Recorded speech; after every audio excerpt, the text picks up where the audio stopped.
Authoritarian human rights violation, China-centric global recession. These keywords have been common in the Western media after the Chinese government ordered a lockdown due to the coronavirus outbreak. Western critics have nothing but skepticism to offer. After all, shutting down the province of Hubei, closing shops and factories, as these measures were taken by a communist government, what else could they say? Now, the coronavirus is officially a pandemic steadily spreading across the world. Italy has also decided to do the same as China, locking down the entire country. Apart from Italy, governments across the continent have started enforcing lockdowns and are planning full border closures to prevent the spread of the virus. The French president has also ordered a lockdown, asking people to stay home. People in the UK will face a £1,000 fine or custody if they refuse coronavirus tests and quarantine. Police in England and Wales are allowed to use reasonable forces to detain people who are at risk of infecting others. As restrictions on people's movement are enforced across Europe, police in Madrid use the drones to broadcast audio messages asking the public to stay indoors, just like the ones China used to administer the lockdown. At the time, this act was called bizarre by many Western media outlets.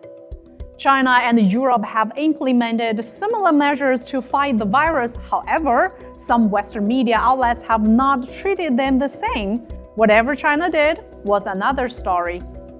For days, China has reported 0 cases outside Hubei province. Only a handful of imported cases have been reported, according to officials. This proves that the measures taken by the Chinese government have been effective. But as many governments around the world find themselves ill-prepared to deal with the outbreak, blame game politics is becoming more prevalent, especially in the United States. While referring to the Wuhan virus and the Chinese virus, Trump has repeatedly blamed China for the coronavirus pandemic, saying that the world is paying a very big price for what they did. Meanwhile, U.S. right-wing media outlet Fox News is spreading the message that Trump implies. However, Fox News made a big U-turn in its coverage of the outbreak. News host Jenny Piero on March 7th stated that all the talk about coronavirus being so much more deadly doesn't reflect reality. But a week later, she called it an incredibly contagious and dangerous virus. Fox's change in tone was not helpful. A survey conducted by The Economist, published on March 18th, found that only 38% of Fox News viewers recognized the seriousness of the virus. In addition, half of MSNBC viewers considered the virus to be serious. A recent editorial published by The New York Times entitled "Trump Defends Using Chinese Virus Label, Ignoring Growing Criticism" said that medical historians and public health experts, including some in Mr. Trump's administration, have emphasized that pandemics have no ethnicity and stressed that associating them with an ethnic group can lead to discrimination.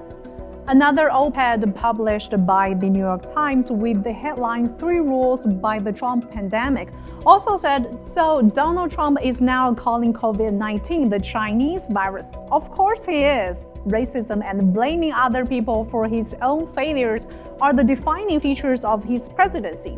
But if we are going to give it a nickname, much better to refer it as the Trump pandemic."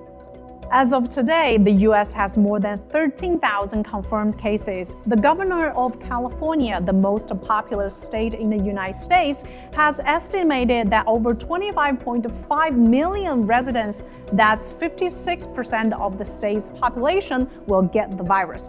Clearly, the Trump administration's handling of the outbreak reveals its failure in uniting against the tragedy and rising above petty blame game politics. There can only be one way forward in face of a global emergency. Double standards and indulgence will only lead to self-harm in the end. Now is not the time for finger-pointing or debating in great detail what has already happened. It's time for global cooperation in the face of a common threat.